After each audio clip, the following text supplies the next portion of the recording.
सत श्री अकाल जी साਰਿਆਂ ਨੂੰ अस्सलाम वालेकुम जय श्री कृष्णा राधे राधे जय श्री राम। सो की हाल चाल है ਤੁਹਾਡੇ ਸਾਰਿਆਂ ਦਾ। आई होप ਤੁਸੀਂ ਸਾਰੇ ਬਹੁਤ ਵਧੀਆ ਹੋਵੋਗੇ क्योंकि मैं भी बहुत ਵਧੀਆ ਹਾਂ। ਤੁਹਾਡੀਆਂ ਸਾਰੀਆਂ ਦੀਆਂ ਦੁਆਵਾਂ जो मेरे चाहने वाले ने उन्होंने दुआवां हमेशा मेरे नाल है ते जेडे मेरे हेटर्स ने मैनू गंदियां गंदियां गालां दे नाल नवाजदे ने उन्हां दियां जेहड़ियां मैनू बददुआवां दित्तियां जांदियां वो भी मेरे वास्ते कहंदे ना माँ प्यो दी गालां घ्यो दियां नालां। सो दैट जेहड़े फैंस ने मैनू बिल्कुल लाइक नहीं करदे उन्हां दे गालां भी मैनू बहुत तरक्की बख्शदियां।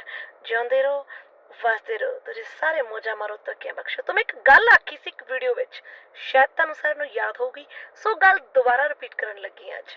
सो जिहड़ा MP बनया ना वो की नाम ओहदा ਬੰਤੇ ਦਾ पता नहीं ਬੰਤਾ बुंता संता ਬੰਤਾ के ਬੰਤਾ ਉਹਦਾ ਮੁੰਡਾ ਜਿਹੜੇ ਕਹਿੰਦੇ ਜੀ ਇੰਦਰਾ ਗਾਂਧੀ ਨੂੰ ਮਾਰਿਆ ਸੀ ਸਰਬਜੀਤ ਸਿੰਘ।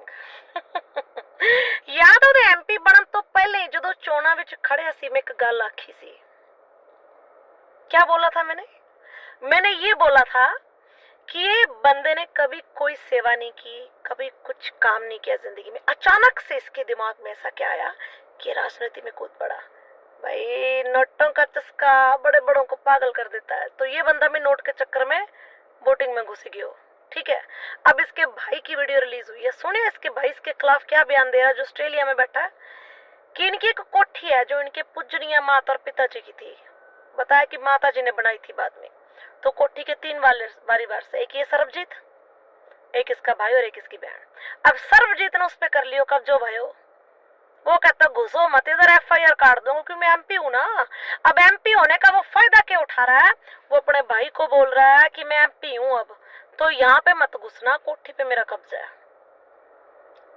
कितनी शर्म की बात है। जो बंदा अपने भाई बहनों के हक मार रहा है वो समाज की सेवा क्या करेगा। अब ये बोल रहा है MP सरबजीत सिंह कि बादलों से, जो उनके पास बादलों के पास वो पूरा कंट्रोल है ना गोल्डन टेम्पल में, कि पूरा गले का भर भर के पैसा बादलों ने खाया। कहता वो कंट्रोल मेरे पास आना चाहिए। क्यों? अब तेने भी खाना है के? ए मर जाओ राम जादो, कीड़े पे के मरोगे तुम लोग। याद रखियो मेरी बात, कीड़े पे के मरोगे जो तुम भगवान के दर का पैसा खा रहे हो। तो इसने श्री साहब डाला हुआ है MP सरबजीत सिंह ने।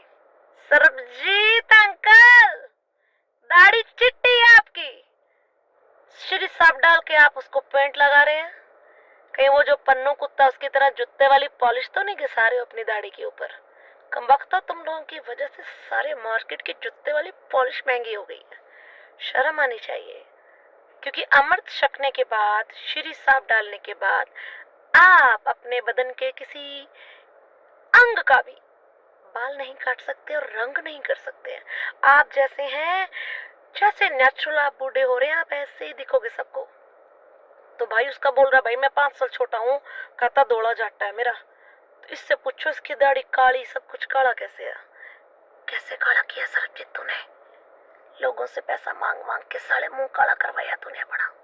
Shame on yourself. तो ये बंदा अपने पिता का, जो इसका पिता ने जब इंदिरा गांधी को मारा था ना बेअंत ने, तो उस चीज का फायदा उठा के इसने जमाने भर के लोगों से पैसा मांगा विदेशों में से। मैं बेअंते का बेटा बोल रहा हूँ पैसा भेज दो। जैसे कि वो भिखारी होता है ना सिग्नल पे खड़ा था, वो भी बेचारा मेहनत करता है दिन रात धूप में। वो भिखारी खड़ा होके ना लोगों से भीख मांगता है, पर धूप में खड़ा रहता है, मेहनत करता है वो भीख मांगने के लिए। ये तो कम वक्त एयर कंडीशन के अंदर बैठ के लोगों को फोन लगा के भीख मांग रहा है। ऐसे बंदे को नेता बनाया आप लोगों ने जो खुद अपने घर अपने गले भरने की कोशिश कर रहा है। अरे ये लोग करेंगे पंजाब का सुधार, बड़े आए खालसा वाले, हम खालसा वाले, हम सिख। अरे ऐसे होते हैं क्या सिख जो श्री साहब डाल के अपने मुंह पे कालख पोंछ लेते हैं, बालों को इतना सा भी सफेद ना होने दे? ये सिख होते हैं क्या? ये बात मैंने बहुत पहले बोली थी भाई, बहुत पहले बोली थी कि ये बंदा गद्दार है। ऐसे लोगों को वोटें मत दीजिए, मत दीजिए, मत दीजिए। पर आप लोग तो सुनते नहीं है किसी की। आप लोग तो बस हमारा पंजाबी बंदा खड़ा जताना है जताना है। अरे बादलों ने पूरा पंजाब खा लिया। अब ये भी उसी नक्शे कदम पे चला है कि अगर बादल ने लूटा है, क्योंकि जो गोल्डन टेम्पल का गल्ला है ना भाई, पावरफुल गल्ला है वो, उसमें अरबों खरबों रुपया चढ़ता है। और गल्ले के चक्कर में तो बड़े बड़ों ने वहां पे डांगे चलवाई हैं, पगड़ियां उतरवाई हैं। अब इस महाशय को गल्ला चाहिए, सरबजीत जो एमपी, अब इसको गल्ला चाहिए गुरुद्वारे का, गोल्डन टेम्पल का, कि ये बादलों के अंडर से निकाल के अपने हक में लाऊं, क्योंकि खाना है उसमें से पैसा निकाल के। इलेक्शन में या राजनीति में वही बंदा ज्यादा अपनी टांग घुसाएगा, दौड़ेगा, मुझे राजनीति में एमएलए बनना है, मुझे एमपी बनना है, मुझे ये बनना है, क्योंकि उसको पैसा चाहिए होता है। दुनिया में बहुत कम इंसान ऐसे हैं जो बिना स्वार्थ, निस्वार्थ भावना से किसी की मदद करते हैं या अपने देश की मदद करते हैं। ऐसे लोग बहुत कम है दुनिया में। हर इंसान राजनीति आने के बाद अपनी कुर्सी पे बैठ के अपना बैंक बैलेंस अप करता है, अपनी प्रॉपर्टी अप करता है। किसके लिए कम वक्त हो, साथ में तो कुछ जाना नहीं है और सब यहीं छूट जाना है, तो आप कुत्ते की तरह क्यों घों घों घों घों घों कर रहे हो? आपसे अच्छा तो कुत्ता होता है, कम से कम कमीनों, वफादार तो होता है। अब उसके भाई ने, एमपी सरबजीत सिंह के भाई ने इतने इल्जाम लगाए ना इसके ऊपर कि जब उसकी बहन, सरबजीत की बहन उस घर में गई रहने के लिए, तो कहते इसने अपनी सकी बहन पे हाथ उठाया। अरे आप श्री साहब डाल के, अमृत शक के बाल तो कलर करते हो, आप औरतों पे हाथ भी उठाते हो? वाओ, ये आपकी बाणी में लिखा है, श्री गुरु ग्रंथ साहब में लिखा है ये, अमृत शकने के बाद भी आप औरतों पे हाथ उठा रहे हो। तो भैया आपने अमृत शका कहाँ से था? शकने से पहले क्या आपको कुछ उन्होंने प्रवचन नहीं दिए थे, कुछ मर्यादा नहीं बताई थी कि इस मर्यादा में आपको रहना है?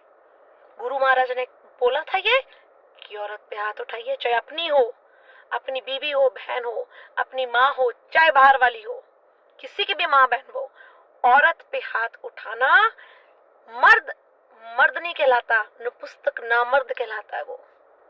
सो एमपी, ये जो सिमरजीत क्या सरबजीत जो भी है यार, एक तो ये साले वाहियत नाम ऐसे रखते हैं ना, मेरे को याद नहीं रहते।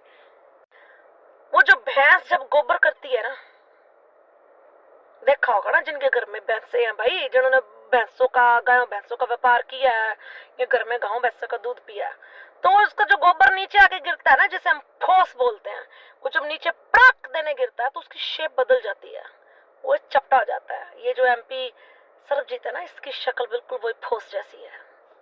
मैंने स्टार्टिंग में बोला था बंदा गद्दार है, ये किसी का यार नहीं है, गद्दार है। इसकी आंखों से गद्दारी झलकती है। और भाई ये भी उसके भाई ने खुलासा किया ये नशा पत्ता भी करता है, और उसने 3-4 बंदों के नाम भी लिए हैं कि उन सबको पता है श्री साहब डाल के, अमृत शक के, मतलब अपने आप को वो बाबा जी का सिंह बोलना और नशा पत्ता करना, और फिट्टे मुंह तड्डे जमन वाले आदि। अब देखिए, इनके बाप ने इंदिरा गांधी को गोली मारी थी, ठीक है, इनके बाप ने, तो वो मर्द कहां से हुआ?